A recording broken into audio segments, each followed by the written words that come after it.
એ કહેવાની માંગતો હતો પણ એ મેં કહી દેતા છે.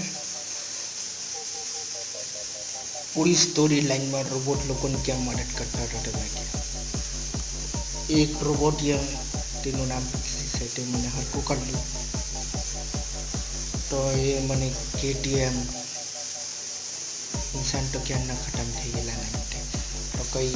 ટી પર હાથ લગાવને એમ કરે તો પછી આમ સદમામાં આવી ગયેલું કઈ